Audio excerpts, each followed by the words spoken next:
दीमक की रानी जब तंदुरुस्त होती है और ठीक तरह से अंडे देती है, तब उसकी सेवा में कई सारे वर्कर दीमक जुटे रहते हैं। लेकिन जैसे ही दीमक रानी अंडे देना बंद करती है, तो वर्कर दीमक उसको खाना देना बंद कर देते हैं और उसको भूखा ही मार दिया जाता है। लेकिन ऐसा क्यों? जिस रानी ने सबको जीवन दिया, उस रानी को मौत की सजा क्यों दी जाती है? चलिए दीमक की दुनिया की यह अद्भुत बात को जानते हैं, जो आपको बेहद रोचक लगेगी। बात कुछ यहां से शुरू होती है कि दीमक की कॉलोनी में एक रानी दीमक होती है, जिसका कद मोटा और भद्दा होता है। यह रानी की लंबाई 2 इंच से भी ज्यादा होती है और रानी एक विशेष कमरे में ही रहती है, जो बड़ा और गोल होता है। फिर भी यह रानी दीमक पूरी कॉलोनी की मां होती है और सब दीमक उसकी दिन रात सेवा करते रहते हैं। आमतौर पर कॉलोनी की दूसरी दीमक 1 से 2 साल तक जीवित रहती है, जबकि रानी दीमक आमतौर पर 15 से 20 साल तक जीवित रहती है और उसका सिर्फ एक ही उद्देश्य होता है, दिन रात अंडे देना। इस रानी दीमक के साथ राजा दीमक भी सदा उसके साथ रहता है, लेकिन वह रानी से साइज में थोड़ा छोटा होता है और उसका मुख्य काम रानी के साथ मिलन करना होता है। रानी दीमक का काम सिर्फ अंडे देने का होता है। वैज्ञानिक संशोधन से पता चला है कि वह 1 मिनट में 60 अंडे देती है, मतलब कि एक दिन के 86,000 अंडे देती है।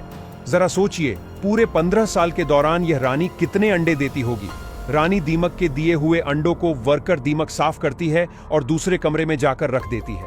यह कमरा खास अंडों के लिए ही बना होता है और अंडों से बच्चे बाहर आने में 30 दिन से लेकर 90 दिनों तक का समय लग सकता है।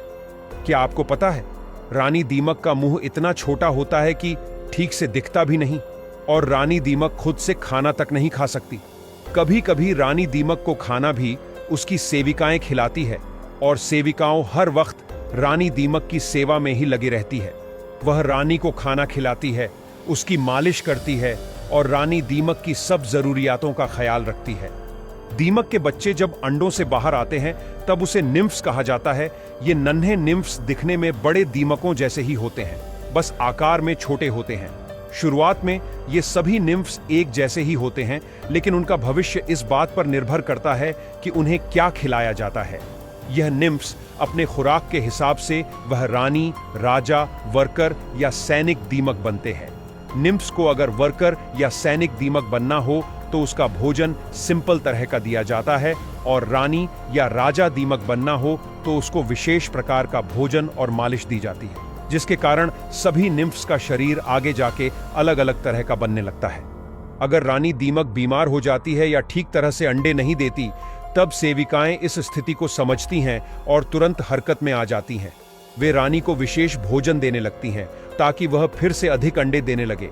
लेकिन अगर रानी दीमक पूरी तरह से अंडे देना बंद कर देती है, तो सेविकाएं उसको खाना देना बंद कर देती है और उसे भूख से तड़पकर मरने के लिए छोड़ देती है। क्योंकि रानी दीमक अंडे नहीं देती, तो रानी उसके किसी काम की नहीं रहती। यही कॉलोनी का नियम है। फिर कॉलोनी में से एक और तंदुरुस्त दीमक को चुनकर उसको विशेष भोजन देने लगते हैं, जिससे वह रानी बने और अंडे देने की प्रक्रिया फिर से शुरू हो सके।